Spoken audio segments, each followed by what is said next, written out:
Selamat pagi teh. Salah. Halo teman-teman semua, guys. Halo teman-teman semua, balik lagi bersama gue Alvin Topler. Kali ini kita akan membahas masalah detail soal si kamera ini nih. Iya. Ini adalah Xiaomi Redmi Note 10 nih. Gila ya. Jadi gue udah coba udah berapa lama ya? Mungkin 2 mingguan lebih kali ya. Jadi teman-teman, gue akan sharing pengalaman gue menggunakan si Xiaomi ini dan kenapa menurut gue si Xiaomi ini menjadi penting sekali buat gue sekarang, karena gara-gara ini gue batal beli kamera.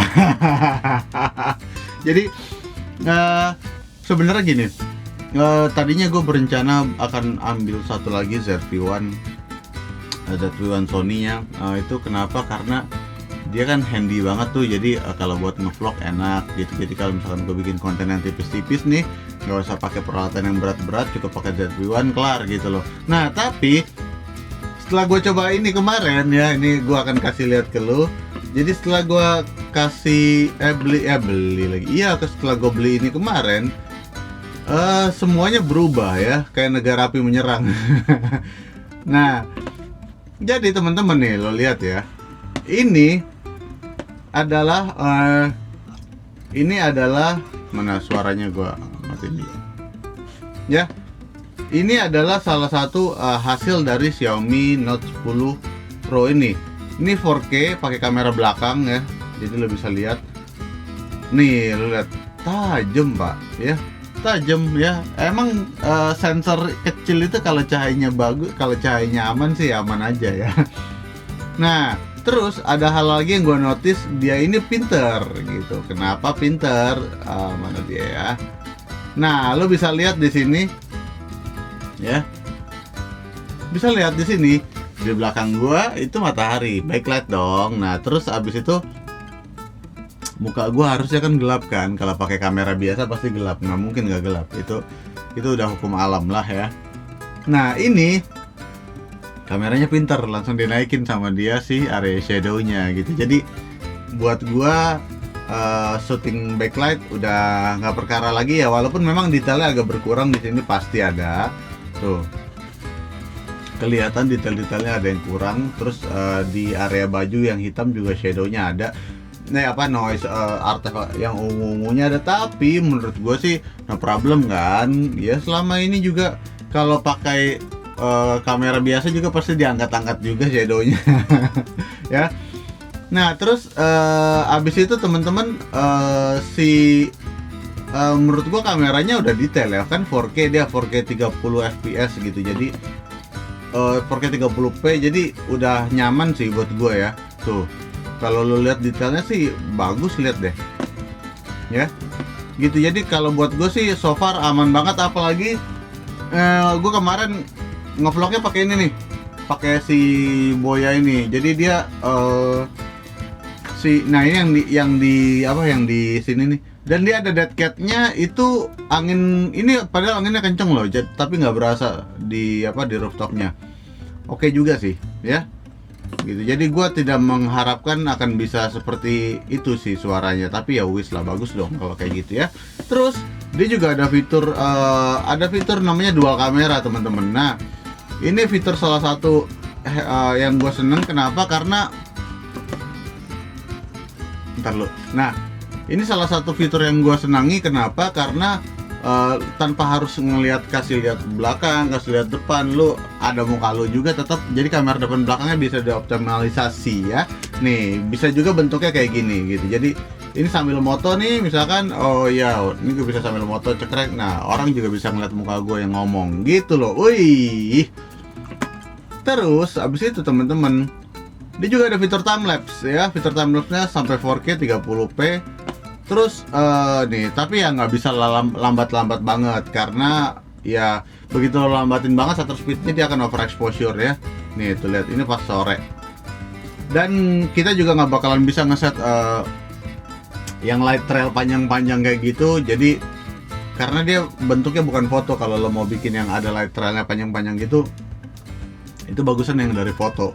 Jadi pakai kamera digital, pakai mirrorless lo, bikin interval lalu baru bisa deh. Nah ini yang ini maksimal nih segini nih. Nah ini cepet ketolong karena hari Minggu gitu, jadi nggak macet. Kalau macet sih ya ini jangan harap lah kelihatan gerak gitu ya.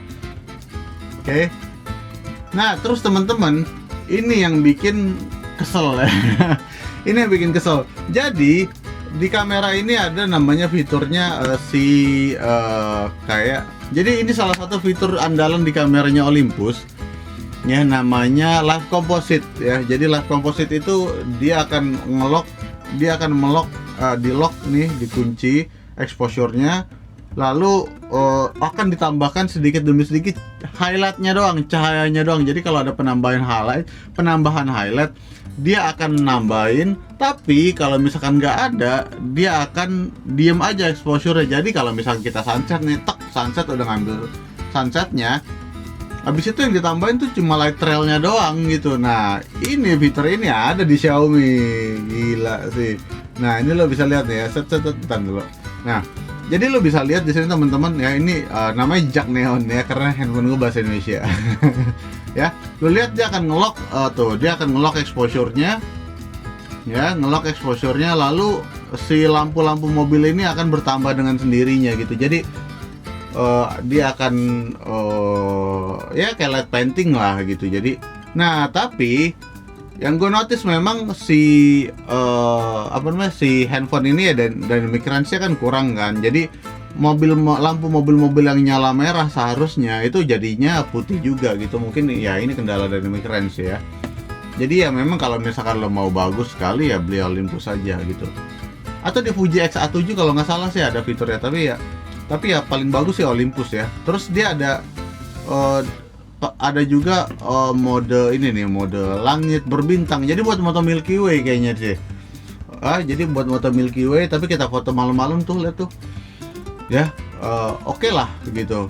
Terus abis itu macem-macem sih, dia banyak fiturnya. Ini gue cobain macem-macem. Nah terus teman-teman, yang gue sadari adalah teman-teman, kalau misalkan kita pakai si Xiaomi ini ya, dia exposure pertamanya nggak bisa kita lock, jadi waktu akan sangat menentukan gitu. Jadi kemarin udah kemalaman waktu itu udah kemalaman nyobanya, terus lu lihat sendiri gedungnya pasti jadi gelap gitu. Dan besoknya gue coba lagi pada saat si blue hour ya gitu. Jadi blue hournya juga nggak bagus-bagus banget sih sebenarnya, tapi di sini kelihatan teman-teman kalau misalkan ketika dia ngelock tuh, ini di lock nih gedungnya tuh kan. Nah, yang masih ada cahayanya itu di lock sama dia. Jadi ke sini ya. Jadi yang masih ada cahayanya itu akan di lock sama dia, dan nanti yang bawahnya baru digambar tuh sama dia si light paintingnya gitu, si mobil-mobilnya ya gitu. Jadi ya kalau misalkan pakai ini ya make sure aja lu motonya jangan terlalu gelap-gelap banget gitu. Jadi kalau misalkan ada yang mau light painting udah oke, tapi ya harus lihat timing sih ya. Jangan terlalu langitnya udah gelap gitu terus lu baru bikin gitu. Kalau di Olympus sih settingan awalnya bisa diatur nih, settingan exposure-nya. Atau misalkan ini bisa diatur kali ya, tapi gua nggak tahu. Nah mungkin lu bisa tulisnya di kolom komentar, oke? Terus ini juga sama nih tuh ya, tuh udah belum terlalu malam ya, masih dapat dikit ya. Tapi nanti kalau misalkan di area gedung ini ada yang nyalain lampu nih, ini akan jadi nyala gitu loh. Karena kita motonya hari Sabtu, ini hari Minggu. Karena kita motonya hari Minggu, jadi lampunya nggak nyala. Gitu ya. Ini sih malakama sih kalau moto rooftop itu. Kalau misalkan cityscape, kalau hari Minggu enak, mobilnya lancar jalannya, jadi nggak kesendat-sendat. Tapi kalau misalkan hari biasa, mobilnya kesendat, tapi lampunya nyala gitu. Lampu-lampu pekerja kantor yang tidak pulang-pulang. Ya gitu. Jadi teman-teman ya tuh ya bisa dilihat, oke? Jadi kalau buat gue sih ini sih ya namanya juga fitur iseng-iseng lah. Jadi mungkin namanya juga fitur iseng-iseng, jadi ya nggak terlalu signifikan lah. Tapi buat gue sih udah happy banget sih dengan ada fitur itu ya. Terus dia juga banyak lagi fiturnya, ada kamera ya. Nah, fiturnya tuh bisa bikin RAW, kameranya RAW, kameranya RAW, hasil fotonya RAW. Nah, itu gue belum obrak-abrik lagi, tapi ya jangan terlalu berharap banyak teman-teman, karena ya balik lagi masalah sensor aja gitu. Jadi sensornya kecil ya udah pasti data yang didapetin dari si perekaman gambar ini nggak terlalu bagus gitu.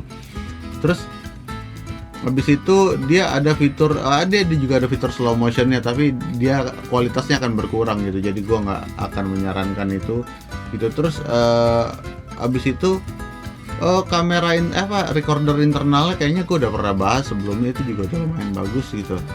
Nah terus habis itu masalah baterai. Jadi surprisingly si anak jaksel banget gue ya. Jadi yang gue kagum, baterainya lumayan lama tahannya, dan kalau misalkan untuk bikin foto, bikin video itu enak banget. Jadi next time mungkin untuk bikin konten yang ringan-ringan, misalkan yang hunting lucu-lucu gitu, atau misalkan hunting yang yang perlu yang tipis-tipis doang, gue akan pakai ini ya, kan pakai ini set ya gitu kan. Nggak mungkin kan kalau misalkan gue ngevlog kan males banget sekarang udah pakai kamera kayak ginian gitu. Jadi tadinya kan niatnya pakai ZV-1 itu kan, mau beli ZV-1, tapi ternyata sekarang setelah handphonenya bagus, nggak bagus-bagus juga sih masih banyak yang lebih bagus ya gitu. Jadi nanti mungkin kita akan review lagi apaan ya, kita akan compare dengan kamera SLR, bukan kamera SLR, kita akan compare si handphone ini dengan kamera mirrorless ya. Nah gitu. Oke, segitu aja dari saya, Allen Doppler. Sampai jumpa lagi di video-video berikutnya ya. Dadah.